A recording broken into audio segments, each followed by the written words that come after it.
What's up? What's up?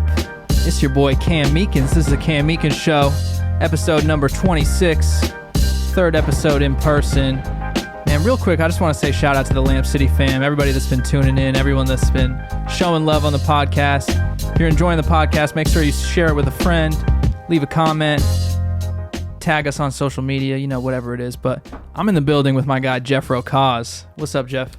I'm good, man. How are you doing? I'm doing good, man. I'm doing good. Jeff, singer, songwriter, producer, engineer, freaking man of nature. That's right. You know, man, one of my good friends, man. It's good to see you, man, after a long hiatus a little bit because of the pandemic. Yeah, great to see you, man. I don't even count last year. It's like, it doesn't really count. 2019 was last year. So. Yeah. How's life been for you? I mean, so, you know, for people who don't know, Jeff's an incredible musician and songwriter, written some of the biggest songs out there, worked with some of the biggest artists out there, from Kehlani to, who else? Who are some of your favorite people that you've worked with, man? I mean, so, you know, I have a song with Flume. I was always into his music, and I got to work with him. And a song called "Never Be Like You" was what we worked on. And outside of that, one of my earliest credits was with Lupe Fiasco, who big fan of his. Legend. Yeah. And then today and this week, mostly, I've been working with Pink Sweats, who's this new, like, soulful type of artist. I don't want to say R&B, but yeah, real creative, plays drums, real fast writer, can sing his ass off, knows what he wants. Fuck yeah, man. Yeah, those are my favorite type of artists. You know, the ones that, like, it just, you know, it's almost like they were just born with that idea, and, like, it comes out. They're not even, like, trying to create it. They're just, like, making it appear. It was with them the whole time. But yeah. You know. Well, that's what I've always loved about working with you, man. And, you know, obviously you and I worked together from my first album all the way to my most recent one, and, you know, pretty much everything in between. We've done so much work together over the years. And, you know, when I first met you, I was just so blown away by your just raw musical talent on, you know, pretty much any instrument that I saw you pick up, you know? And I felt like you allowed me to get my idea out there in a way that I, you know, couldn't do myself. I had the vision in my head and you were able to execute it, you know? And so it's so fun working with someone who you can kind of describe something to, and they can get that and turn it into music. Do you feel like that's a lot of the time, like, the relationship you have with different artists when you're working with them, or, like, is it different on a case-by-case basis? Like, yeah, sometimes I have to change brains, you know, like, yeah, exactly. I feel the same. Like, working with you was like this breath of fresh air. You know, I was like, we both loved that early Kanye shit. And we just had fun too. I remember it was never really like a forced session, you know. We would just be like, all right, next. And if it was taking too long, the next move, you know, let's go on to something brand new, because this is and then today was one of those situations where we had a couple producers in the room, so it was like somebody else is on a drum loop, or, like, you know, I pulled out a bass guitar, or, you know, maybe it's like I'll do some chords and then he'll sing off of that. So it's just like, you know, just keep the ideas fresh. Don't even, like, try and finish the idea right away. Right. Come back to it, that type of thing. But yeah, my favorite artists, exactly, they don't overthink things. And also another method I like doing is just bringing loops into the room, you know, stuff that I already just, like, pre-recorded or whatever. I have a whole library of that get shit. The inspiration going. Yeah, you know, they'll it's hear easy. something and be like, oh, let me, what was that? Or you could just be like, yo, part of that's cool, let's chop it up, or let's take those same chords but change the sound or whatever. Real easy to get the ideas flowing without, you know, stalling. Speaking of ideas flowing, man, what'd you bring here? You got some goodies for us, it looks like, dude. Yeah, so we got two different types of whiskey here. We have a single malt, and we have, I guess, a bourbon.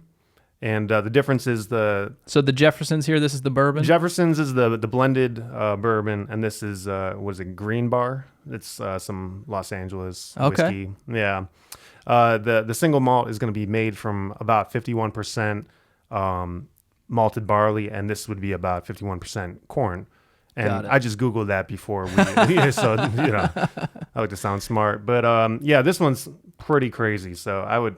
Are you Let's gonna pour do it? Yeah. Go ahead. It, man. So you've been getting into the whiskey game, or are you always? I've always kind of been into it, and the Scotch as well. But just kind of coming back to it, I feel like I drank a lot of beer last year. Yep. I was like, if we're gonna be drinking more, might as well drink something that's not gonna fuck you up. Sure. Sure. Beer makes you full, so you don't get hard to drink a lot of beers.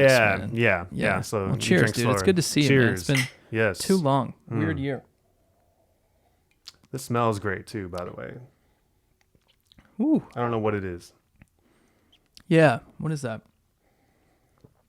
Got a little bit of like sweetness to it too. It's like a little vanilla. Yeah. Yeah. That's really good.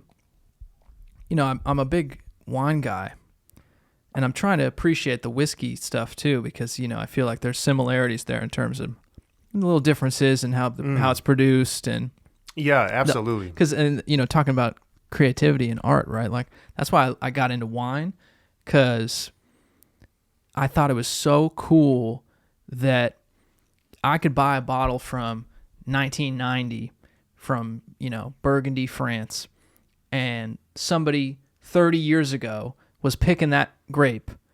You know what I mean? It's wild when you really think about that. Yeah, it's really cool. And I just really got obsessed with that, because I'm not, you know, I think like the whole snobby kind of, you know, rich white guy wine thing is like so whack. But I got really into just the idea of the history behind wine.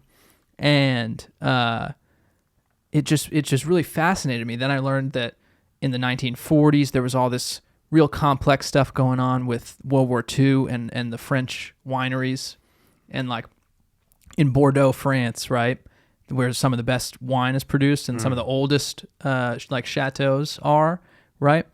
A lot of those buildings and those like houses and vineyards and all that stuff got taken over by Germany, and they used them as firing ranges during the war. And Hitler had his guys go in and raid the cellars, and so you can't find, you know, 38, 39, 40 vintages. Like, you can't find them because they took them all, and they drank them, or they got rid of them, or they sold them, or whatever they did. And I always just thought, man, like there's just so much history here with all this shit, dude. That's insane. I've not dove into that yet. It's really interesting, man. And like, so, you know, when someone's like into whiskey or something like that too, like I see the similarities there. Like another one, Alsace is this region right in between France and Germany, right on the border. And now it's part of France, but it used to be part of Germany. And in World War II, they took it over again, and they tried to like get it back. And that region creates like amazing Riesling, but it's literally been a part of Germany. It's been a part of France. It was back to Germany, then back to France. And so it's this weird area right there that's got this like kind of German culture and kind of French culture. And they make this like really amazing dry Riesling.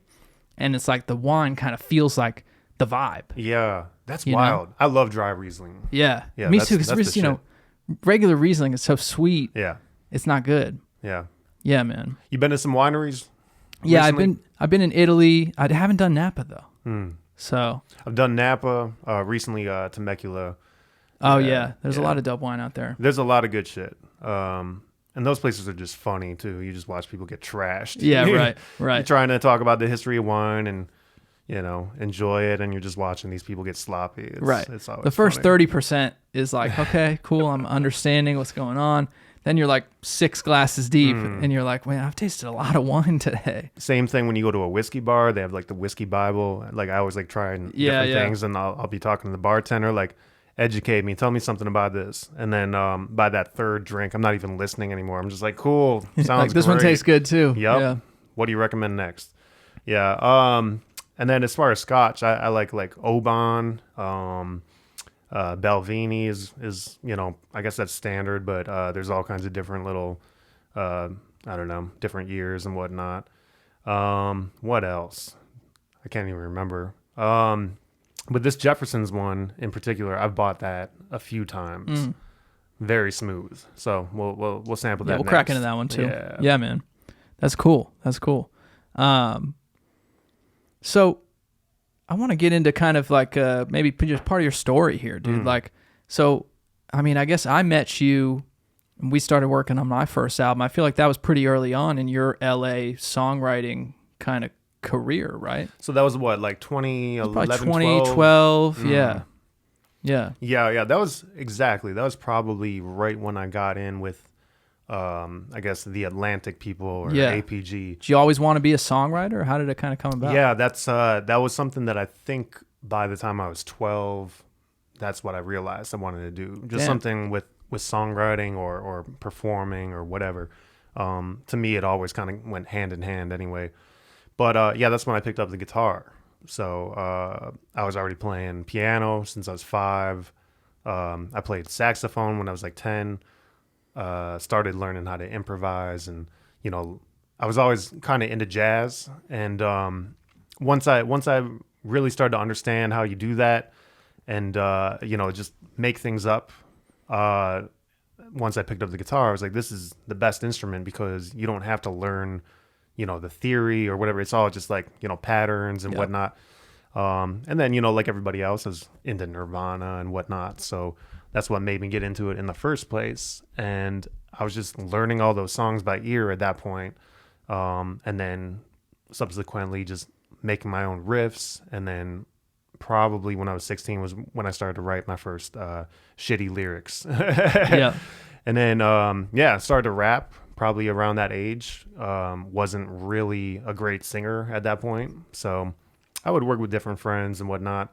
But yeah, at that point, it was just like straight up, like, I wasn't really thinking of a plan B, I was like, this is what I'm going to do. And I'll figure it out. I love that too. I guess that's why I do all those different, wear all those different hats and whatnot, is because like growing up where I grew up, I wasn't really getting a chance to collaborate with people who could I wasn't like in like different bands or whatever. Most people that were in bands were like into music I wasn't really feeling.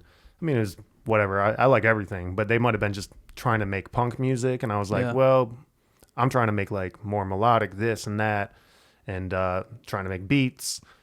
And even back then, I didn't have any digital shit. I was making shit on tape and then like bouncing it over and over again on. So how were you even tape. doing that? Like, like using a 4-track Tascam recorder. Yeah. I had like a reel-to-reel. Like my old piano teacher gave it to me. It like sometimes worked. Yep.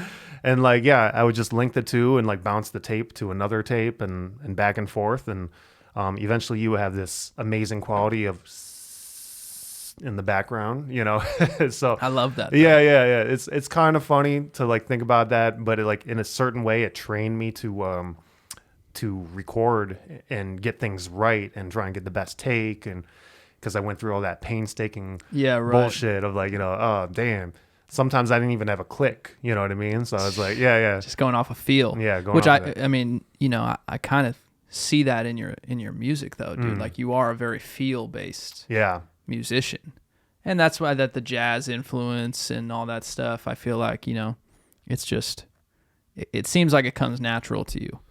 Right. A lot of work went into that, I guess at a younger age. Right. Trying to figure the shit out. So you were a teenager, you were getting into it. You were in Ohio. Cleveland. You were in Cleveland. And what was was there a, I know you're saying, the kids were kind of doing different stuff. Like, was there any type of scene that you were tapping into there, or was it really you were in high school and you were like, how do I figure this out? Yeah, not so much for me. I think there was a big metal scene, but I wasn't really going out like one of my older brothers was. He was going out all the time, but I was spending my time, if I wasn't with my friends, just like literally locking myself away and trying to, learn how to do the things that I was listening to. How do I layer a guitar like this? Or how do I, make a song that is 3 minutes long and doesn't bore people, Yep. I guess essentially just the basic steps of learning how to make a song, or a commercial song rather. Yeah, right. I was listening to a lot of Pink Floyd and Zeppelin in high school. So, my early recordings were probably 8-minute songs and, just epic shit. Yeah, like jams and shit. Yeah. I recently listened to some of that. Just found some of the secret tapes and was like, damn, I'm bored. Like back then it was cool. I was getting stoned and like, enjoying it. Yeah. And, but yeah, took a lot of that to evolve to the next phase, I guess. Well, I think when you have that experience of kind of doing the more out there stuff, then you can take a step back and kind of make it concise and make it more consumer approachable, which is what you do from a kind of business standpoint, I guess, when you think of the business of songwriting, right? Like you guys are going in there and you want to write something that's unique and amazing, but also catchy and fits the mold of the artist that you're working with or whatever type of It's got to speak to other people besides yourself. Right. Yeah. Right. I was also revisiting it because I was trying to see if I could sample anything, but nah. Yeah. Non-sampleable. Yeah. Well, shit, man. Must have been out there then. A little bit. 'Cause I've heard you flip some crazy shit. Yeah. So did you at that point think, all right, I'm just gonna figure this out? Or were you feeling pressure to go to college? Because you say you didn't have a backup plan. Right. Yeah. There was it's the Midwest, so it was looked at as like impractical. Like, what are you doing? To do like, this. yeah, that doesn't happen. Yeah. My dad had a trucking company growing up, so I think he was always hoping that one of his sons would take it over, and I was the last son, so I felt like this slight pressure, but I was just like, I was watching how miserable he was. Like, this is such a hard company to run, and I was like, why would I want to do that? No. But yeah, so I a little pressure to go to college and whatnot, and I did. I got a business degree or a music business degree over in Boston. Yes, sir. Yeah. So did you went to Berkeley? I went to Berkeley. Yeah. So did you audition through an instrument? So when I went there, you didn't have to audition at that point. Gotcha. I don't know when they changed that. Yeah, because I applied to Berkeley and got in, but I didn't end up going. But I auditioned voice. Oh, did you? Yeah. Oh shit. But I remembered that like you had to audition. Okay. Yeah, I don't know when they flipped that, but I did audition for like a scholarship or something. Gotcha. Went out to Chicago for that. Yeah, it was like the first time I went on an airplane too, because my family didn't take vacations, so like it was like flew out to Chicago. Audition, played like jazz piano. Yeah, so I did piano. Okay. Because I was like, that's what I started on, so I might as well do this. Right. Plus, I heard everybody that goes there plays guitar, and that turned out to be true. So. Yep. But yeah, it was John Mayer shit. Yeah, exactly. It was a unique experience for me because just meeting people from all over the world that are also badass at what they do, and like you're just like, I didn't get to see much of that. Growing up where I did, so yeah, it was just so inspiring. Next thing you know, I'm like making fucking industrial music with this kid that like loves Nine Inch Nails and Tool, and then like I'm in some funk jazz group, and I'm like, dude, I've never even been in a group like this before. So that shit was setting up on Newbury Street, putting a fucking hat on the ground. Oh yeah, jamming, dude. I actually didn't do that, but I a lot of Berkeley kids were doing that. Sure, I played the subways though. There you go. My whole philosophy was like the T. Yeah, the T. That's right. I was on the red line. Like, was that Park Street? Like the red and the green meet, and yeah. So my whole thing was like, if you can learn to perform in a slightly uncomfortable place where it's random, you don't know who's going to be there, and you get people to throw a couple of dollars here and there, then it's just good practice to like get out of your comfort zone. So absolutely, man. Yeah. I mean, I think when I was living in New York, dude. There would be every once in a while you'd go through some subway station or something and there would be some incredible stuff happening. And like, it's very rare, I feel like, with the subway performances stuff that happens. But every once in a while, someone will be doing something really incredible. And it's just crazy how it just makes everybody down there just be like, whoa, wait, let's take a moment and like enjoy this. And again, and that was New York. Like that doesn't happen a lot, but it'll happen sometimes if the level is there, right, of skill. And that's so cool, man. That's such a like human moment, and that's what's so great about music and performing and all that stuff, right? Like there's something that hits our brain that's like, we like this. Yeah. So did you feel like being at Berkeley, you built a lot of relationships or actually really like honed your technical skill through like the education that you were getting? Like what did the education do for you? Yeah. So, I think a lot of it was, amazing for me just learning by working with different people. I had this badass roommate. his name was Tim Williams. Unfortunately, he's no longer with us. I'm sorry. He was this bass player from Milwaukee, who was also a producer. So like, it was the first time I did beats on an MPC, because he was cool as shit. He'd be like, "You can use all my stuff," you know.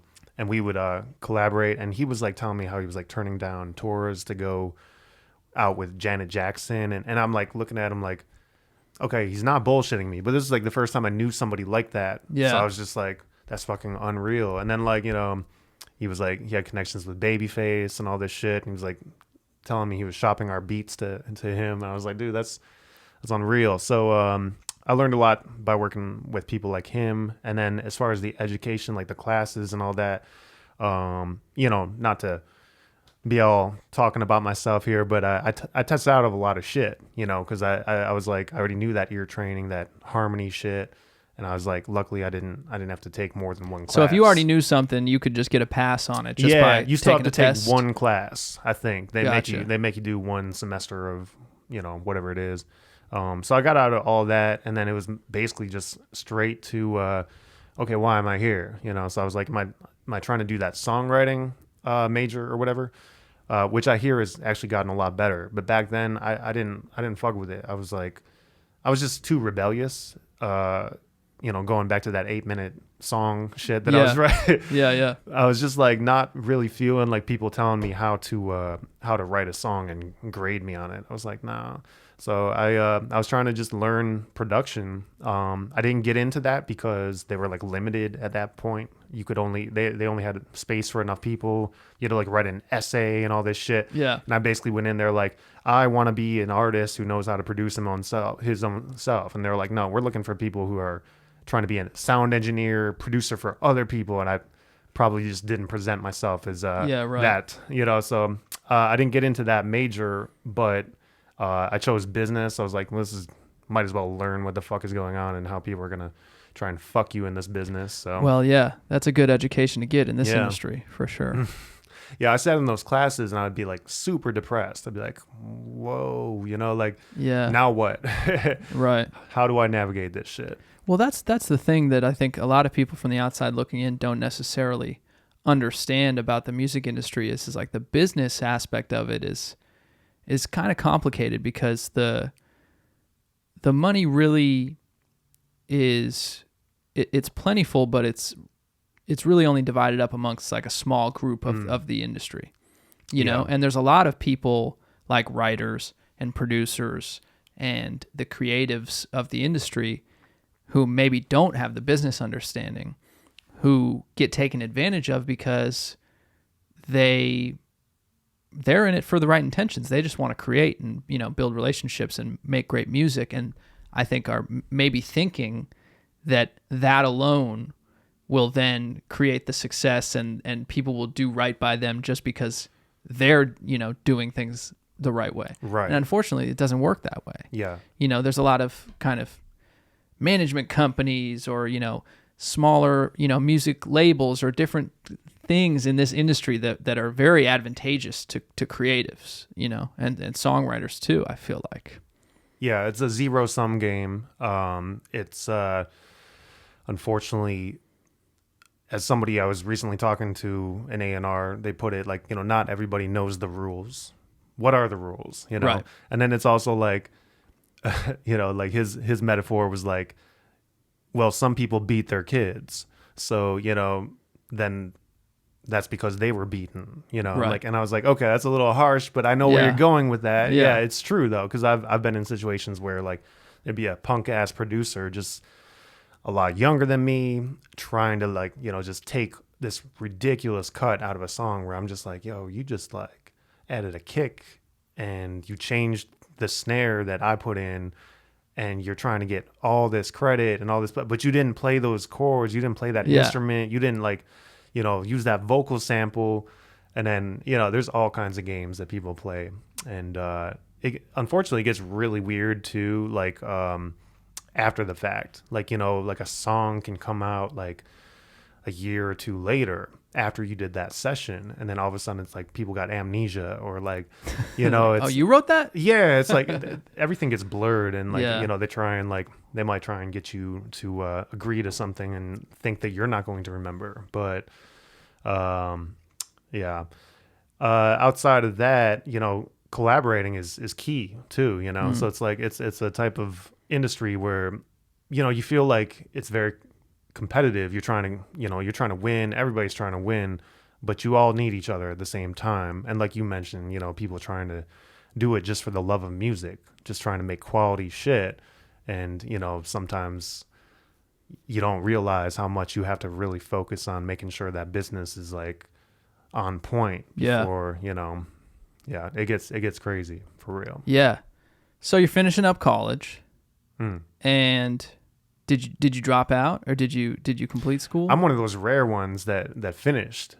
Good for you, because a lot of Berkeley people drop out. I feel like the majority. Yeah. I don't even know what number to use, but it's got to be like 70% or something, maybe higher. Nuts, yeah. And I think a lot of people do go on to do great things from that school too, right? But, I've always felt growing up in Boston that it's like,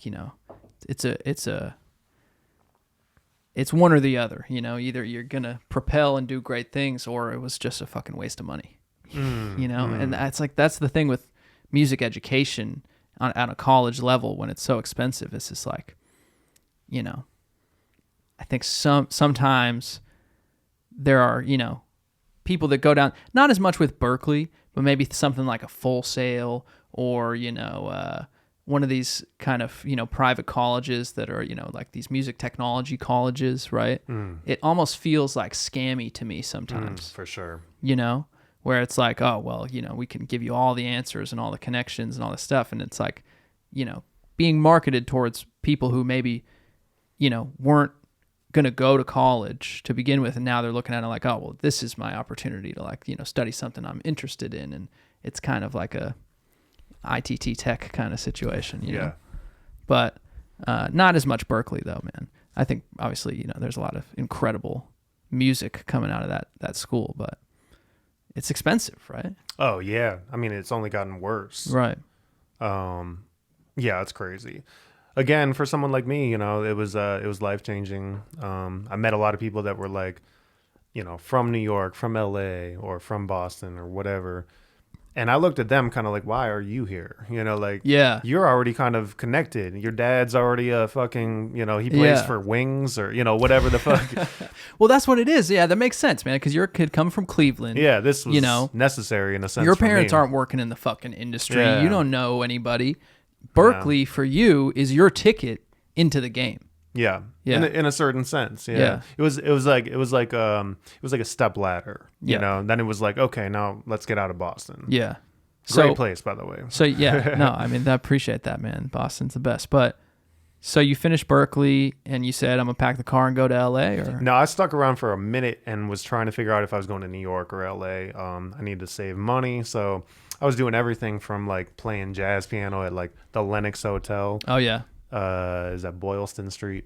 And then, various other gigs like that.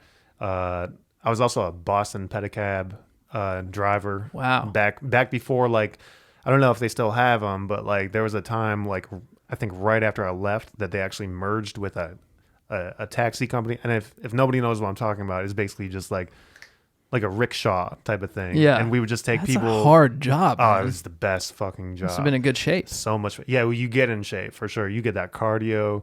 You drink a lot of Gatorade. It's you're basically taking people to Fenway Park. That's where the business is, or the drunks coming out of the ballpark. Yeah. You're taking them to the tee or whatever. But you meet some hilarious people, and you go up and down certain hills, and you learn which hills to avoid, because that's a hilly ass fucking city. It is. But yeah, I was in great shape. I love that gig, and you made most of your money off of tips. So then eventually, I think they merged with a taxi company. I don't know which one, because there's like a bunch over there. And then all of a sudden, you weren't allowed to drive on the sidewalks and do all this shit that we were doing, like little shortcuts and whatnot. Yeah. I remember my first night doing that corporate. Shit. Yeah, that's when I got the fuck out of there. Yeah. Done with this. Yep. The pedicabs just upsold to the man. First night I almost got fired too, because like I almost like hit some like Mercedes or something. I came real close, and this lady came like running out like, just talking shit to me. And she's like, then she ended up calling them and telling me that I was like fucking her car up. Right. Not true. And then like I remember I was taking like 3 dudes to like a strip club, and like I didn't even have the strength to do that. One of them had to get out and push me a little bit. And then we had our walkie-talkies, and this one dude's like, he's like, yo, Geoffro, you can't take more than 2 adult males. Like, I'm not saying that you can't. I mean, clearly you cannot, but that's the rule. It's against the policy. Right. Yeah. So that was a fun gig. Got it into a lot of trouble for sure. Yeah, man. That's crazy, man. How long did you do that gig for? I feel that was like, probably like a year and a half, because you don't do it during the winter time, of course. Yeah, right. But so probably like two summers, and like also spring. I mean, that's dedication to, I think, go through a season of doing that, and then to say, I'm going to come back and do it again. Oh, yeah. I was actually really looking forward to You were into it at the time. Yeah. Yeah, definitely. I mean, some of the people working there were hilarious, too. They're so into bikes and shit. Yeah. You seem like a dude who's just kind of into whatever experience you're having in that moment. Like you're a present person. Yeah, I try to be. I try and focus on the now. Yeah. It's not easy. I don't think anybody can do that all the time. Sure. But right now I am. Yeah. Right now in this moment. Yeah. So you... By the way, it's time to transition for me. How are you feeling? I got a little bit left, so start with the Jefferson. Yeah. Man. This one's good. I'm not really sure why it's named after Thomas Jefferson. Yeah, interesting. He was a big wine guy too. Was he? Also a piece of shit. Yeah, he was a slave owner, I believe. Yeah. So I do kind of feel bad drinking this sometimes. Yeah. But I don't think they're actually affiliated with him or the family. But anyway, prove me wrong. Whoever, let us know. Google. Yeah, man. So that's it. That's funny about the pedicab thing, though, dude. I mean, those things. So good. Yeah.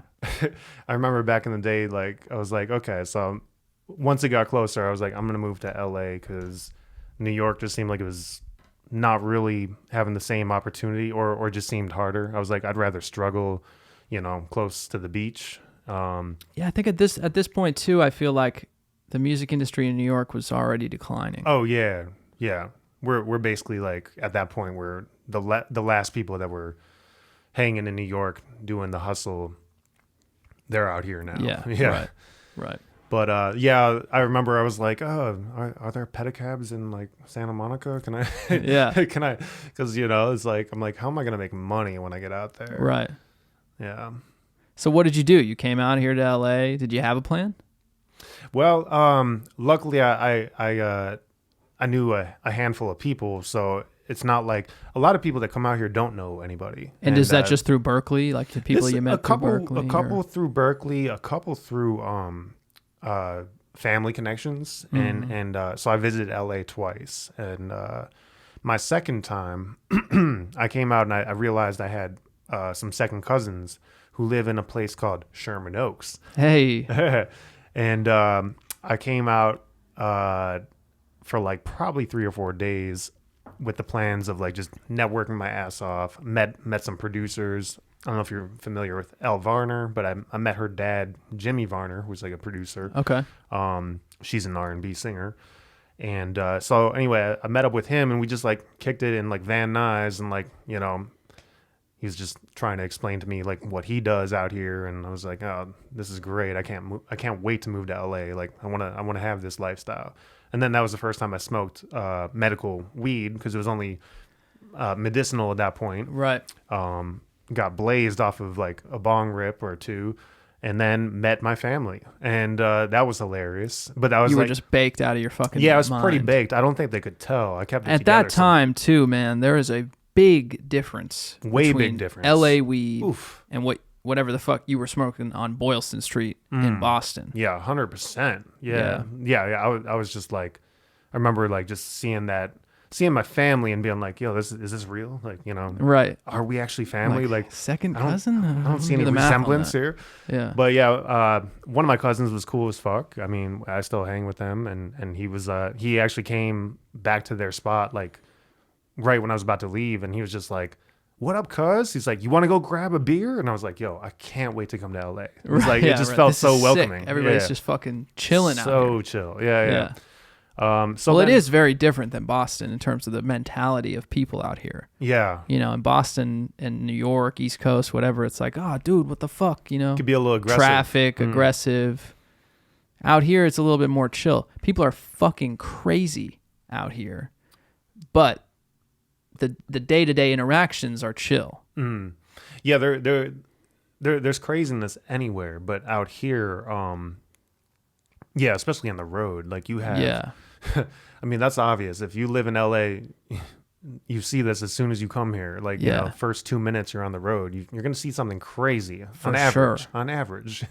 And people drive so emotionally too. Like you know, I've seen people like, you know, get cut off on the 101 freeway, and like motherfucker who got cut off is like, no, just like accelerates and gets in front of that person, just brake checks them. You know, it's like, really? I'm not getting into it. I'm not getting into it out here in LA. Like, I don't know what these people are going to do. You know what I'm saying? Like, you don't know if someone's just like having a bad day or they're going to fucking kill you on the road because they're psycho. Like, I pulled out of my driveway the other day and this dude was probably 1,000 feet away from me, nowhere close to me. So I pulled out, you know, he was driving down the road, but I had more than enough room to pull out before he was going to be anywhere close to me. And so I just kind of pulled out ahead and started driving. And that pissed the guy off because he thinks I should have waited for him, even though he was 1,000 feet away. And he starts like chasing my car. And I get to the stop sign over here. He comes around my car, right?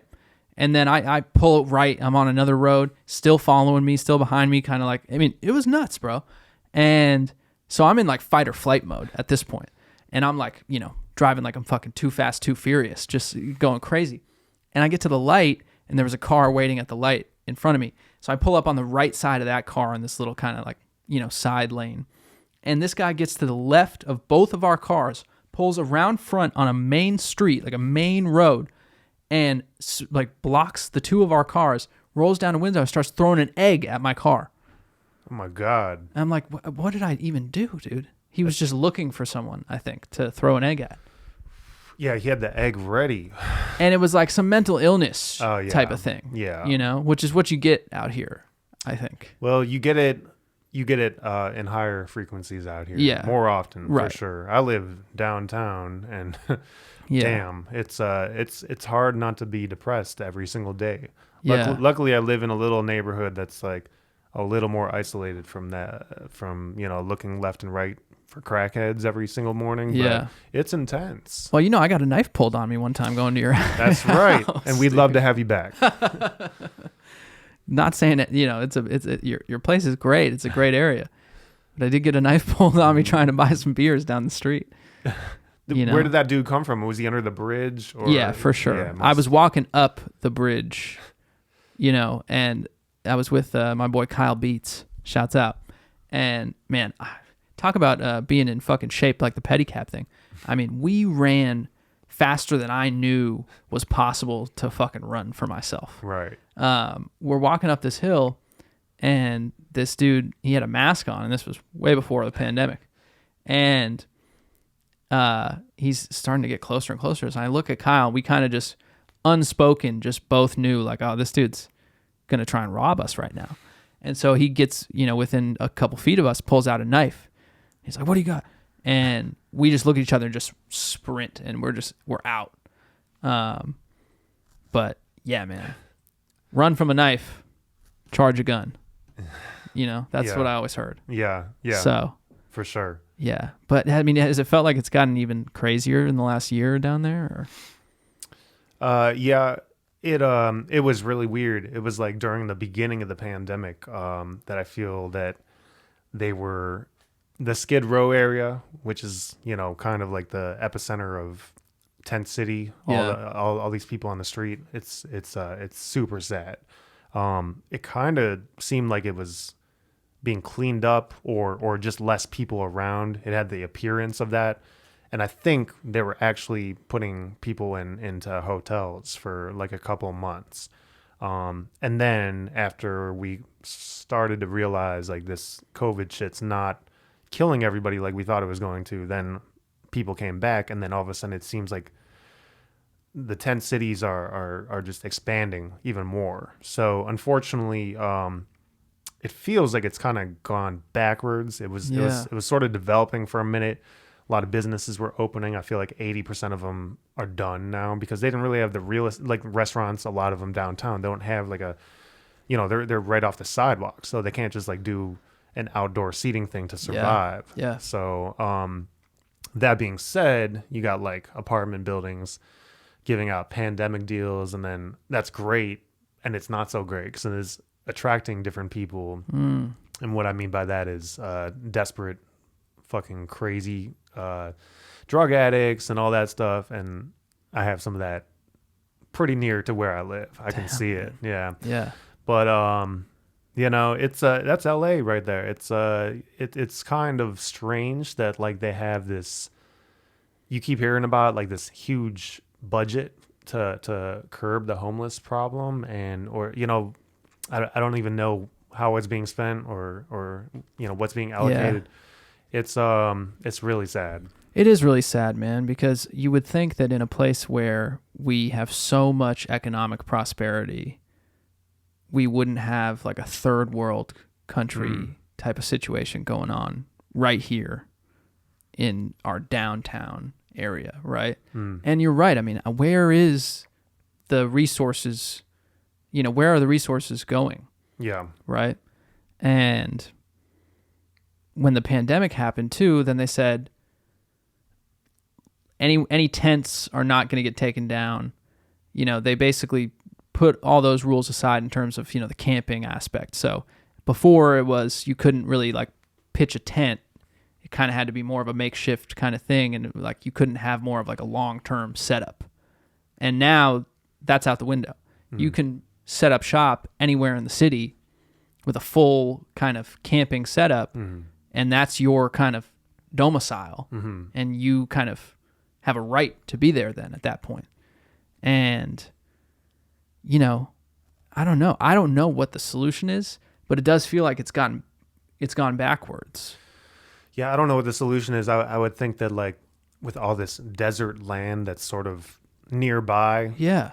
And this so-called money for homelessness that we have, can't they just like create something that's like, I don't know, just housing that's like a little bit, they're protected from other, unfortunately a lot of the people on the streets are just being attacked. It's by others that are also homeless or just by who knows. No, it's not a good situation all around. For anybody. It's not a good situation for someone on Skid Row. It's not a good situation for the businesses in that area. It's a good situation for the residents who are living in the apartment buildings.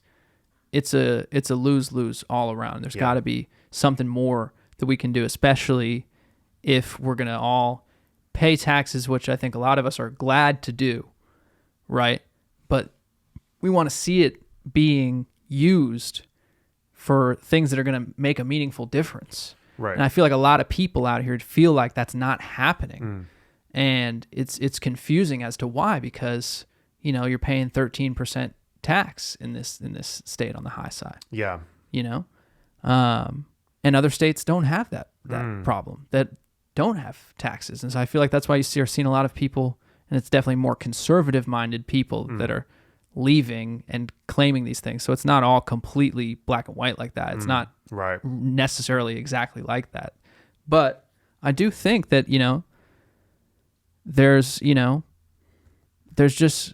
it's just kind of confusing, from the way that the state government seems to be run right now in California. Yeah. In particular with that issue. And I think what it is too is like on the housing thing, they're just incentivized to build housing to like reach their numbers, but not necessarily do it in a meaningful way that's actually going to enact change. Right.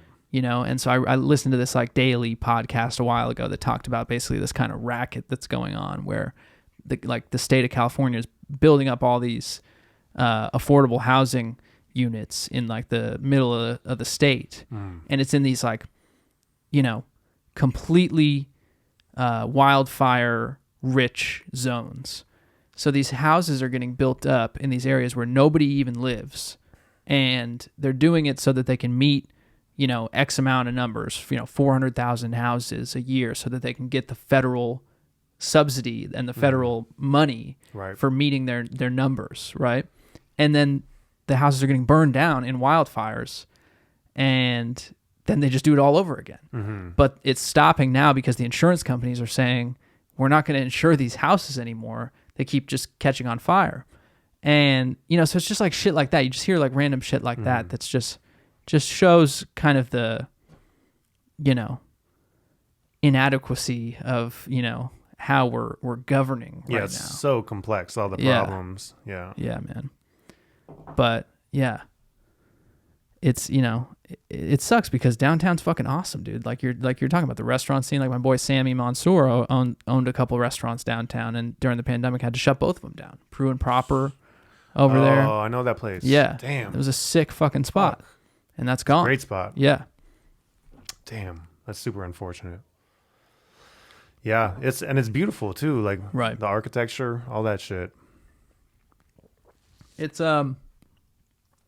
so cool to have like a city dynamic in LA. Right. And I think there's a lot of potential there. But yeah, man, it's just, at the end of the day though, what you said is right. It's just sad all around because we're all human beings, man. And I think people that are in those situations down there are just, they probably didn't have any type of support system from family or friends or anything like that, dealing with mental health issues, dealing with addiction issues. Yeah, I've lived down in that area for like about 6 years. Yeah. And, occasionally I'll talk to people and, buy them some food, whatever, and I'll listen to them. And it's always a different story. Some people are definitely con artists, but I feel like most of the people, especially these days, are really just down on their luck for many different reasons. Lost all their family, whatever. It could have been like a house fire. It could have been all this shit. They could have been coming from another state, like they just ended up in California for some other reason, lost their job, and like literally had nothing else saved up, and then the pandemic was the final thing. Yeah. We start seeing people that are young too more often since 2020 as well. So like young as in like young as in 20s. Yeah. Yeah. Mm-hmm. Yeah, that's crazy. Yup. Yeah, man. It's a complex thing, man. And, I just hope that we'll just, I think there's a lot of attention on it right now, which is a good thing. More nationwide attention. Yeah, there's nationwide attention. The dialogue is happening because it's true, man. Like it's just, and this isn't like I'm not a conservative guy. I'm a very like progressive, like liberal-minded guy. I just hate to see, it feel like it's unclear where like the resources are going when we feel like California is a great state. It seems like it should be like well governed. We should be able to like fix these issues that we have, and I've lived in California now for like 4 years, and I'm starting to feel the community aspect of it, of like, caring about the community that I live in, and, kind of just wanting to see some, positive change. And I feel like a lot of the narrative has been very negative in the last year. There's been a lot of like negative talk about California, and that's too bad because it's the fucking most awesome state. Yeah, it's so great. It's one of the best economies in the world. Like it's like the top 10 economy top 10 or out of any countries as its own state. And like this broken government, I guess. Right. It's just And I just think what it is, it's not a Democrat thing, it's not a Republican thing, it's just like it's a people thing. At the end of the day, it's kind of like the music industry. It's a good kind of analogy. Somebody told me in the music industry, it's not what label you're working with, it's not what publishing company you're with, it's who you're with at that label or who you're working with, in that system, right? Because there's a difference between Joe over here and Mike over here, and someone over here. Like it's not about the kind of name of the company or the organization. It's about like the individual. And I think that's kind of what we're seeing in California. It's like, it's the individual's responsibility out here, whoever's, in the state government dealing with this stuff, Yeah. So I don't know. We'll see where it goes, I guess. But back to the music thing a little bit. So we just went on that crazy side tangent there. That's what happens, though. I mean, that's what happens when you live out here, Right. You see it all the time. Yeah. No, I mean, it's fresh on your mind all the time, especially during the pandemic, because you just can clearly see how much worse it's gotten. And it's just like, like what you said, just super sad. There was no traffic in 2020, though. I will say that was fucking amazing. Just going in the car, just like, I need to get the fuck out of my house. I'm gonna go check out some nature. Right. And 20 minutes later, I'm like in a spot that used to be 2 hours later. Right. Yeah. When the traffic came back. The traffic came back. I said that so emphatically. Like, that's when I started to feel like, okay, we're getting toward the other side of this thing a little bit. When you start seeing lines to get into restaurants and bars again, you're like, yep, there's that Los Angeles I used to know. Right. So, coming back to your story, I'm liking how we're interweaving your story with all this good anecdotal convo. You get to LA, and you've got some family connections out here. You're feeling like this is the place that you want to be. Right. And so, how did you turn that excitement into the career that you ended up having? Okay, so in order to stay on my feet, I was doing some similar things. No pedicab, but I was playing at like the Beverly Hilton, playing jazz piano. Yeah. Doing things that, like, to me, I just call them money gigs. Yep. I get paid to practice or whatever. I was teaching music. I was like, that's easy. You can get a bunch of students and show them what you know. And then just recording gigs, I was like trying to get into like whatever I could land, as far as like, I was like searching Craigslist like 3 times a day, looking for people that just needed a session musician or who just wanted to collaborate. Eventually, like, I had like a couple different bands, started taking my songwriting out, playing gigs, playing shows, on the Sunset Strip, whatever, in the Valley, good gigs, bad gigs, all that stuff, trying to figure out how this city works. And through all that and just networking, going to jam sessions, all that, just literally sitting in on keys or guitar, or singing, with different bands, doing cover songs, all that shit. Eventually I just realized, I was like, what, clearly I can do this shit. I can make songs. I can produce records. I can do this. I just need to figure out, the right people or whatever, like you were saying. And for me, it was a little like, I didn't go about it like the way other people did. Like, people were like following people on Twitter or eventually Instagram or just cold emailing. I had a couple connections through like, a bass player from Linkin Park who, funny enough, grew up in Cleveland, but I didn't know him. He was like my mentor. Shout out to Scott Kojal. And he ended up like just hooking me up with like kind of like an agent that put me on auditions for, going on the road for artists like, Pink or Kesha, just like road gigs.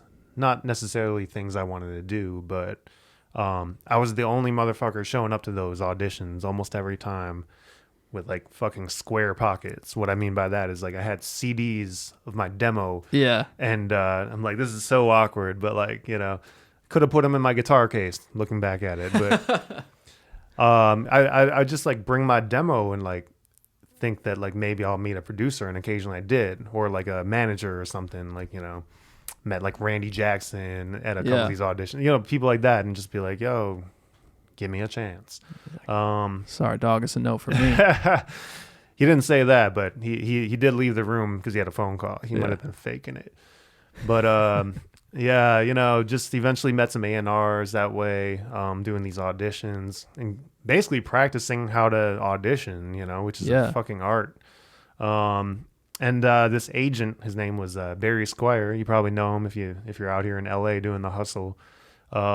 He listened to my music, and he was always like, I'd be out in like a guitar audition or some shit for one of those artists, and like he'd be like, oh, and Geoffro raps too. Rap for them, Geoffro. And I'd be like, I don't understand how this is relevant, but I'd be like, I'm not gonna waste this opportunity, and I'd spit a little something, and eventually this guy Barry hooked it up for people over at Atlantic Records that were looking for a fucking somebody who plays this, plays that, sings, writes, performs, can learn a song by listening to it, and produces. And I was just like, I got that email one day, funny enough, during dark times in LA, my third year. And I went out for that audition. It was an audition to like just basically like play beats and like, show off in different ways for some A&Rs over at Atlantic. And that's kind of like what brought me to the next arena. And it was funny too, because I was like in this situation where I was around like some producer and a manager who wanted to like sign me as an artist, but they wanted me to be like this pop singer. And I was like, number one, I don't feel like I got the chops like to be Justin Timberlake. I don't really dance like him. I'm working on it. But I was just like, it didn't feel like my shit. And I gave myself a 3-year limit when I came out to LA. I was like, if I don't have like an artist deal or a production deal or whatever the fuck, something publishing by year 3, like, fuck.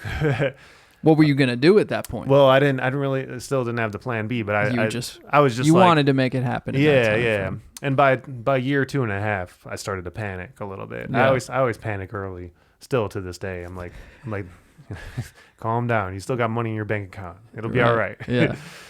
But I ended up. I remember it was like I moved to a new apartment. I kept having all these fucking crazy roommates. After like I broke up with my girlfriend, she moved out, and like I was like, well, fuck, it's getting hard to pay this rent by myself. Yeah. So, kind of a down and out kind of point almost. It was rough. Yeah. A lot of bad things. A lot of uncomfortable shit. Yeah. And then I ended up going to South by Southwest. Drove out there. I had a friend that was supposed to come, just bailed last minute. I was like, well, fuck it, I'm going anyway. So I brought like a PA, a generator, just bought a generator. And I was like, I'm just going to set up on the streets in Austin and play my music. Fuck that manager that wants me to do pop and all this shit, And it was cool as fuck, like I was drawing crowds until the police would shut me down or whatever. Yeah. It was kind of a gray area of like what's allowed out there. Right. But that was like the turning point, and by the time I came back to LA, I was just like on no sleep, and I got that email for the fucking record label audition, and I was like, all right, I'm so exhausted, but fuck, I got like 12 hours or whatever it was to get like a little sample ready. I at that point I was listening to Lupe Fiasco's one of his last albums or whatever on Atlantic, funny enough, and just by listening to it over and over in the car, I was like learning the music, so I just picked a song and redid the beat, like replicated it, and it was like featuring Trey songs, funny enough, also Atlantic. You'd think I planned this shit on purpose. You didn't know that these dudes were with Atlantic? Well, I knew that it was an Atlantic audition, but I didn't like put together like these are the artists and whatever. Yeah. And so but those were like the dudes at Atlantic. These were the at dudes. That point. I started playing the shit. Like this was the audition was funny because like they're like, yo, play this on guitar. Have you ever heard this Nicki Minaj song? No? Okay, learn it now. And I'm like, okay. And then like shit like that, just putting me on the spot, like trying to like test me, which I was like, I love this shit. I was ready for this moment. And then I played that fucking replicated beat, and they were just like, how'd you know this is coming out next week? How did you know that? And I'm just like looking at them like, I'm not connected. I don't have that information. Like, but funny enough, that Lupe featuring Trey songs single was coming out like in 7 days, and they were just like, that's fucking insane. It sounds just like it too. So, it was a weird little situation, coming out of darkness into that light. Well, sometimes that's how it seems to happen, right? A lot of times. Yeah. Yeah. Like You're right around the corner. You're right there. And that's why, like, when you said earlier, like, no backup plan, that's like the most important fucking thing is like, you never know how close you are, you know? And if you're not in the business of stopping, you're going to get there. Right. And when you have that backup plan or other idea in your head, you're just constantly reminded of that and thinking about maybe I could just do that, you know, as opposed to just having to move forward no matter what. And yeah, that is very true. I still kind of feel that way too. You know, it's like, yeah, I'll have these, you know, negative thoughts, believe it or not, that'll come to me frequently, and I'll be like, yeah, most likely in the morning. I'm not a good morning person, but really, that's funny. I'll shake it off, you know. But like, yeah, I'm like, oh fuck, I got all this shit to do, and just like, why am I doing this? Oh man. But I get out of that funk, and I'm just like, I still don't think about like, yo, you could do this instead. Because no, my thing is like, I'd rather try and fail than like, you know, abandon something because it just seemed hard or unrealistic, and then look back one day and be like, fuck, but I had potential. Why didn't I just try it, you know? Yeah.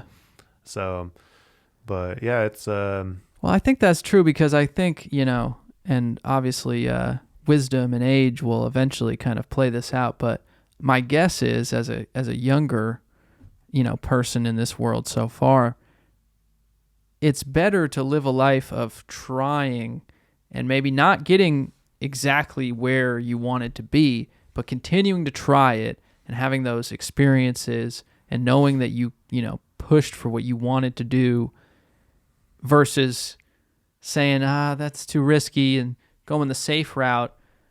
You know, I think at the end of the road, when you're at a later stage in your life, like, I mean, you would think that this path of continuing to try and do your passion and, you know, what you love is more fulfilling regardless of the financial success of it, you know, whether you ever got that or didn't, you know, or any other metric that we use to judge whether or not someone's life has been quote unquote successful, which is probably, you know, problematic to begin with. It's not something that can be measured by one thing, whether it's money or anything else, you know, so. Right. There's different definitions, you know, even before I like fucking got even close to doing any of the feats that I've achieved. Right. You know, like I remember speaking to, you know, family members and being like, well, I feel like I'm already successful. And they'd be looking at me like, you know, why? Yeah. But I'd be like, because I'm fucking happy doing what I wanted to do. Yeah. You know, like I'm not there yet, and I'm not like, I still want more shit or I want better things, but you know, there's an art to living. There's an art to life, you know, and it's I think in America we're so trained to just like work, and then you'll be able to celebrate. But it's like, what, you want to celebrate when you're fucking old and like, you know, like you can't do anything anymore now? It's a lie that we're being sold in America. I think that, so. Yeah. Yeah. Because it's, push it off and then you'll be able to celebrate. It's like, but when? Yeah. Because you're always just like working, but you'll get there. Right. Yeah, but when? Yeah. No. Well, but the whole economic system depends on a majority of us falling in line and working and being productive. Right. You know, right. So that the top group of people that own all of that economic productivity can continue to succeed. Right. And so it is, of course, pushed upon us to fall in line, but that isn't the path to like a fulfilling life. People that are in, you know, blue zones of Greece that just fish all day and drink wine and have dinner with their friends and just, you know, live off of the land are way happier than any of us sitting in a fucking office job 5 days a week. And we got to do what we got to do, but let's just be real. Like, that's not the path to happiness. Right. I always think that there's got to be like a happiness meter, like how's your happiness meter? Like what's your score today? Right. It's if you're not enjoying just fucking life, as cliche as that sounds, just, there's something you need to change, like, yeah, I don't know. I mean, I'm generally the person, like, I like to think I'm happy even when I'm not happy. Like when I'm having a shitty day, I still try and think of like, well, fuck, man, like I got this going for me, or just like still grateful. Yeah, it's still grateful. Practicing gratitude every day is so important. And not to bring it back to the pandemic shit, but like especially after that year, that's reinforced even more so for myself. And I think for most people, really. Well, this was the first time I think that a lot of us had to be with our own thoughts and our own, just by ourselves for some period of time. Challenging, right? Yeah. I think a lot of the, things that we all do, like going out and having a drink or meeting someone here or doing this and this is like, it's part of the distraction for us. All these things that we fill our life up with. And then the pandemic happened, and for a period of time there was none of that. And so I think a lot of people dealt with some really serious shit that they weren't addressing for the longest time, because our days were being filled up with not just our work, but then our social life and all this stuff. Yeah, poked holes in a lot of things. Right. And, I've seen a lot of people come out on the other side of that now, and priorities have changed, perspective has changed. A lot of people went through loss in this pandemic, and, just things became more clear, Right. Yeah. Yeah. But gratitude, I hear you, man, because not every situation is going to be a positive situation. Like there's a lot of like fake positivity out there, and as artists, I feel like sometimes we're dark. Oh yeah. But that's okay. There can be, some level of like positivity in the act of being kind of dark or in a depressed state, because you can't have the happy moments without those moments. I write better shit lyrically than when I'm happy anyway. I need to, sometimes I need to be in that dark place to, I don't know, it just makes me write more real shit, I think. Yeah, I think as artists, we need to go through stuff. Like there needs to be some level of like chaos. Yeah, chaos. You gotta feel that pain for sure. Right. Yeah. And I don't know where that necessarily comes from for a lot of artists, and but I don't know. It's just it's something that I've always noticed too. Like, I'm writing my best music when I went through something, it's just more authentic. There's more of a reason for me to want to write something. Yeah. The drive is higher for sure. Yeah. Yeah. When you auditioned for these guys, they were just like, you're the fucking dude. You're playing all this different stuff. You replicated this, Lupe song, and you just got all the skills. We want to work with you, and started putting you in sessions? Or like, did you feel like at that point you were like, okay, I made it? Like, so let's say that like I've done a lot of those auditions, and a few I got, I played for Andy Grammer for a little bit. I think I secretly got fired. I don't know what happened there, but they just didn't call me back. Yeah. And then, so I knew what it felt like to not win or advance. Yep. This one, I didn't feel that. I felt completely different. I was trying not to smile. I was trying to be like, yo, just keep it chill. You got this. Just play it cool. Yeah. But I knew something was up. And then, the big dog was like, yo, here's my card. Looking forward to working with you. Are you available the next 2 nights or whatever? Something like that. And I was like, yeah. Let me check my schedule. I'm quitting my job. And then, I just went into the session, and I think they paired me purposely with like somebody who was hard to work with, just to see how I react to that. Because I was like, yo, who's this fucking 19-year-old bossing me around and shit? Who is this motherfucker? But yeah, it was like a couple sessions, and then then the paperwork, and Yep. and then the panic of like, yo, what is this? This is a fucked up deal, right? This doesn't make sense. Right. Your music business training coming back to you. Well, so I thought. Right. Then a lot of it, I'm like, I don't even understand this. Yeah. But yeah. So it's a long period of negotiating, and then it's like, what the fuck? And then you're not in contact with those people, and you're like, yo, is it good? This is weird. Yeah, right.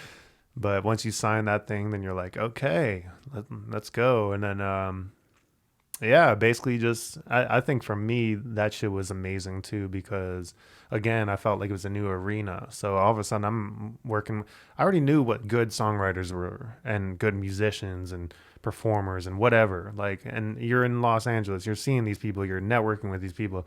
So you're always kind of feeling that, and you learn how to control your ego, and you run into other egos and all that stuff. But this was different because I felt like some of the songwriters were like making me feel like, damn, I'm not ready for this. So, like, I got in my own head a little bit. Well, because now you're at a place where everybody is on that level. Everybody's on that fucking level, and it's like literally like we're doing this every day. Sometimes people are doing double sessions, like, and talk about different personalities, like I thought I saw it all, and then you got people that just work so, what I thought might have been strange at that point, but like then right. I learned, I like what I would call a booth writer. It was like the first time I saw people that literally just go in the booth and they write line by line, or sometimes like sentence by sentence, and it might be like a half idea, and then they just literally turn it into a fucking song by like some mode of freestyling. But then it's just like, record. Okay, let me hear that back. Okay, let me redo it. Okay, record it. Okay, let me do it again. Let me fix that word. Okay, all right. And it's like, whoa, that's such a weird, I'm used to like, let's write this shit down. Roundabout way, yeah. Yeah. So, just seeing all that was super inspiring, and yeah, just next level shit that I didn't know really existed as far as the process goes. Yeah. Yeah. But yeah, it was perfect timing, like I mentioned. We're talking 3.5 years. So that still counts because you were on the third year. Yeah. We'll let it slide. Yeah. I'm a recovering perfectionist, so yeah.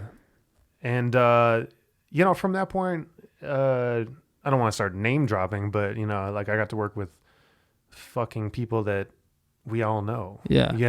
Just people that you're like, holy all right. Like, am I getting nervous? What's going on? Like, is this person? Those first couple times that you worked with some of those bigger names, was that just, did you have a little like imposter syndrome a little bit, kind of feeling like, why am I in this room right now? Oh, yeah. I still have imposter syndrome, like almost every day. Yeah. I feel like that's just me, like putting myself, keeping myself in check. I think that everybody does, though, man. Yeah, I think so. Yeah. Yeah, for sure. Like, I mean... I think one of the most unique experiences. I mean, probably told this story on a couple of podcasts. Was like when I went out to the Bahamas to work with like Ceelo, who I always thought was like this incredible, crazy mind. I didn't know all his catalog, but I knew a lot of his shit, and I knew he was fucking amazing. So I got to work with him out on this fucking beach. Like. We're right off the ocean, like literally dope feet. And then, next thing you know, we got like British A&R dude telling me like, well, Pharrell's coming in, so we're going to have to push you to this room over here. Sorry, there's no monitors.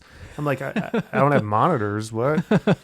Because Pharrell's coming? I'm like, this sounds amazing. Pharrell's coming. He's like, what? He's all like, oh, we're so sorry about that. I'm like, I don't know. Like, that does suck, because I was hoping to like work not in can headphones. I meet Pharrell? But yeah, am I gonna be hanging with Pharrell? Okay.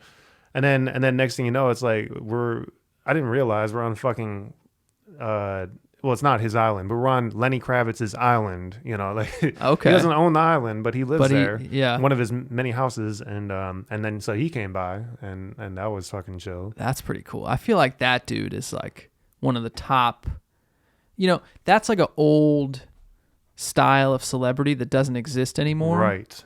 So you meet someone like that, it's like a mythical creature. He's the nicest dude too. Oh, I bet. Have you seen his Architectural Digest video of his house in Brazil? Brazil, yeah, I saw. He rolls in on a fucking horse. Welcome to my house.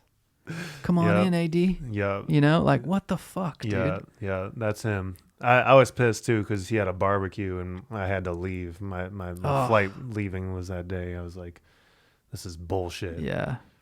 You guys are jerking me around.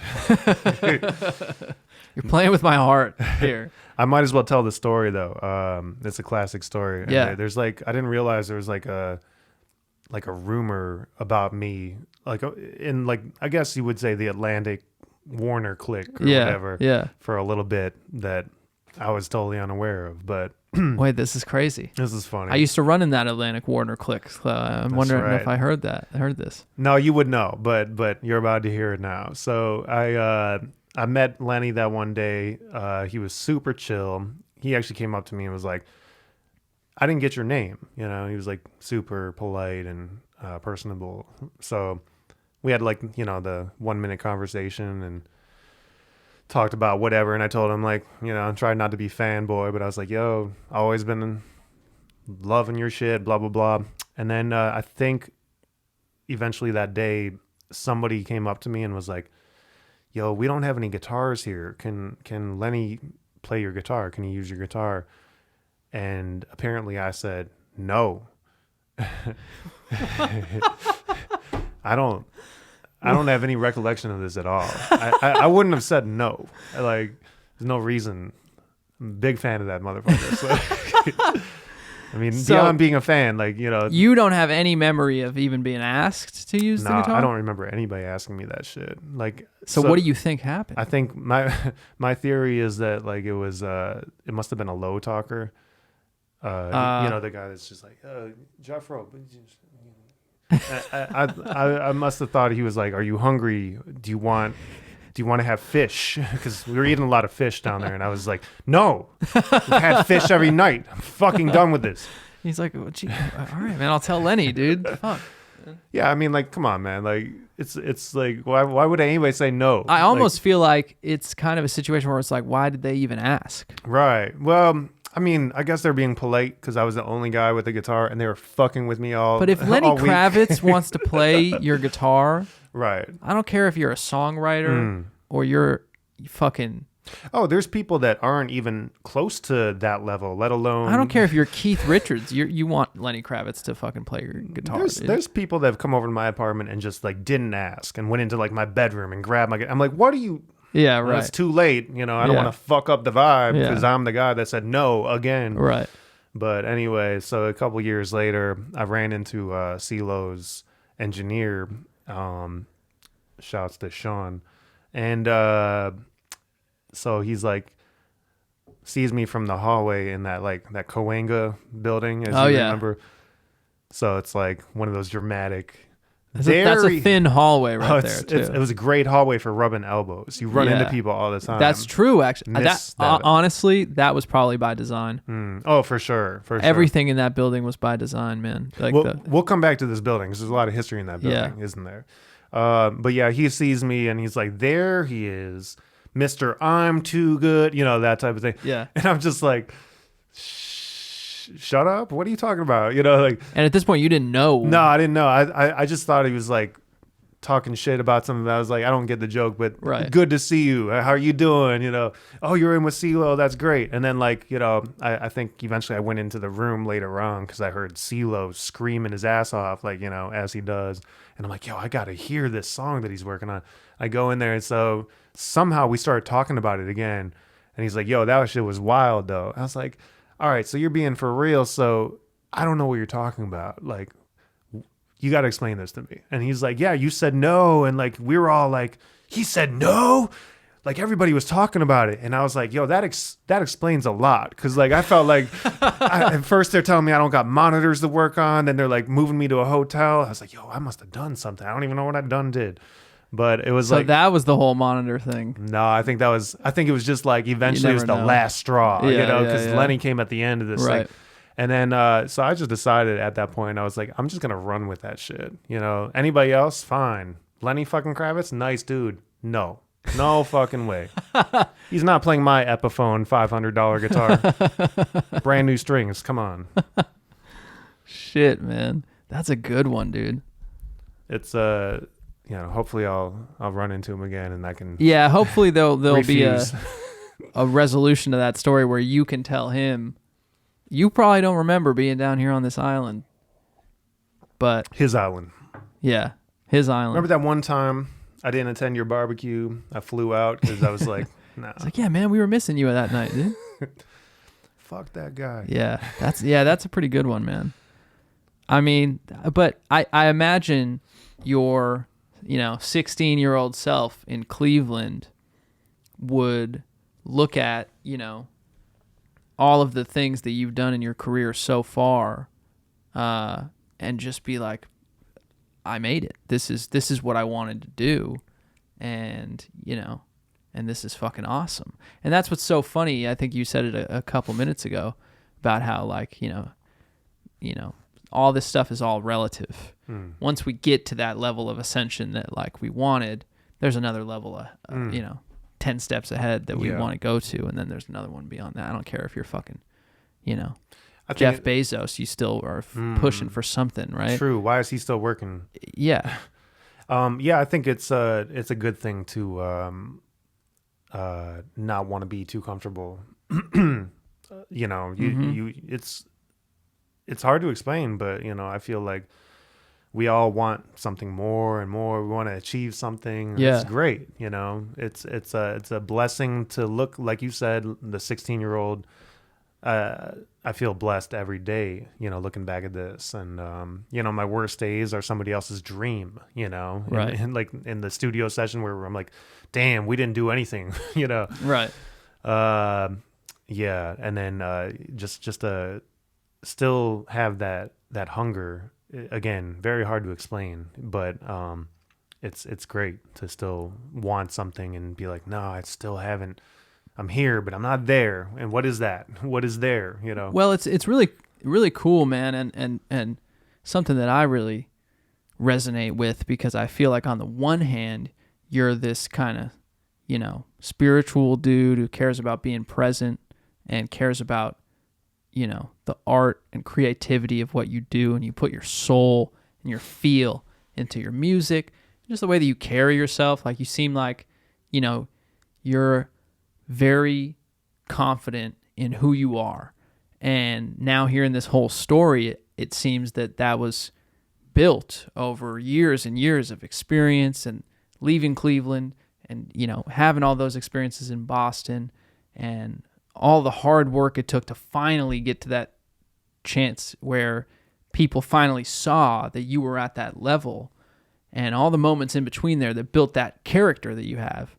And you got all this kind of positive energy, but then on the other side of that too, the drive, kind of the more kind of capitalist side of, wanting more, wanting to grow, not being comfortable with where you're at. And that's a nice balance that I think is just a good takeaway, I feel like, for me listening to this conversation, anyone else listening. It's like, because it's not necessarily too much of one thing. And that is how, if you're just too focused on just like, I need more, you never achieve the level of happiness, because you're just trying to fulfill, you're trying to achieve something that's not doable. And it's kind of like an ego-driven thing, right? But if you have that balance of wanting that, but also being happy where you are regardless, you can at least kind of feel good still on a day-to-day as you're kind of chasing that dream. Sure. And, I think right when I moved or was about to move to LA, I kind of had this little pep talk with myself. I was just like, I think I still remember it, I don't think about this all the time consciously, but I was just trying to tell myself, if shit doesn't go the way you were hoping, just, you're good, be happy, you've had a good life. Yeah. Yeah. In whatever way, that makes sense. But, Yeah, I'm not one to like try and compare and be like, well, at least I'm not that guy, Yeah. don't got a shitty life like that person. But no, it's just a matter of yeah, bringing it back to the gratitude thing. Just even having the opportunity to try is so much better than not doing it because you're afraid of the rejection or whatever. Right. Yeah. Where do you think that energy kind of comes from for you? Do you think it's from the fact that you grew up in a city where you didn't see a lot of the stuff that you wanted to do in your life? I feel like Cleveland is sort of like always been like an underdog city, Yeah. where the butt of many jokes. For whatever reason, I felt like even though I had a lot of friends and I had many different friends, it was like friends with the smart kids, the jocks, the thugs, a little bit of everybody. I just love people, and I was always funny, I guess. But I also felt like these feelings of like I didn't fit in at the same time. I'm like, I don't know who my tribe is, so that in a sense probably led me to music because it was like my own way, even before I understood what was happening, of expressing myself. And especially as a writer, when you start bringing these thoughts into tangible or just little Yeah. rhythms and whatnot that become songs, that was my way of just self-discovery and figuring out what my purpose is, but it definitely had its flavor coming from the Midwest. There was something to that. It's like blue collar city. You work your ass off, you earn it, Yeah. that type of mentality. So, Yeah. Yeah. No, it's cool to see, man, and it's been really cool getting to know you over the last, almost 10 years now. Seeing you go through your career and all the success that you've had so far. And it's just been fun to watch from my point of view as another artist and creative too. Because I remember, our first sessions on my first album. And it was, we made a lot of magic for sure. Yeah, dude. And I got to say the same thing about you. It's been excellent watching you just rise and rise and rise. And you have this amazing capacity to do so many different things and pump it out. Yeah. Like I look at it like I'm watching you. I'm just like, oh man, like I sleep too much. Does this dude even like sleep? Like what? Another project coming out? Yeah. But it's mad impressive. I always loved your music. I always love fucking working with you too. Yeah. And like, no, thank you, man. From the jump, we've had great chemistry. Yeah, well, that's what it always was. I feel like it just clicked, and I don't know if that's maybe it was the Boston thing or something. Like there was some connection there. Yeah. I just remember being, not even that descriptive, but just saying like, I'm kind of going for this kind of vibe. I want to make some music that feels like this. And I just like the first, you played that fucking F sharp 11 fucking, key or whatever crazy thing. And, I was just like, man, this kid, he gets it. He understands the sound that I'm trying to do just by me describing to him kind of what it feels like without speaking in technical terms about keys or chords or anything like that. And, it sounds like that's kind of why you were in that position to begin with, because that's what you're able to do is to like translate the untranslatable into music. Right. And on the spot, which is an incredible gift, man. And I wish there was a way for people who are listening to this to see, that talent in person, like I have in the studio. They can listen to your music, we'll definitely link that and everything like that too. But the raw talent in the studio, man, is just on another level. I think the studio is such a special place too. Whenever we would be creating shit, because it's almost like we're putting on a show. Right. You know, and a lot of times, like you said, you know, there's not really, we didn't really have a camera crew there when we were doing it. In fact, we were probably like, get them out of here. Yeah. Like, we need to focus. But it is like a performance in itself. You know, making the beat, whatever, or or that one time where, I don't know if you remember this, but I'm pretty sure I layered like fucking 30 saxophone tracks. Yeah. And we're like, yo, I think we got it. It sounds full. Yeah. I think maybe one more. I was like, no, I need 2 more takes. that last one was a little, and then you would just get in the booth and then like, you know, make a story, and next thing you know, we're like, dude, we just wrote that. Yeah. Like we did that. Right. Talk about imposter syndrome. It's like, right. You know, like, right.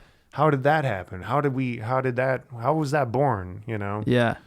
It's for us watching it and doing it, you know, very special moment. Totally. Know, for sure. Totally. Yeah. And I mean, for people interested, I mean, you know, we're talking about all the Lamp City album, you know, I mean, all the background vocals on that album. You did a lot of background vocals on that album too. All the instrumentation. Stories from the Green Line. From the Green Line. We had a song together on the hook. And yeah, man, I mean, we're talking about classic songs, dude. I mean, really some of my favorite stuff that I've made in my career. I've been able to write with you. And that's the beauty of music, man. The collaboration aspect, as you were saying earlier. You know, there's just something special there that can't really be replicated in any other creative form. Right. You know, so no, it's been a fun journey so far, and I feel like just the end of, you know, the first chapter.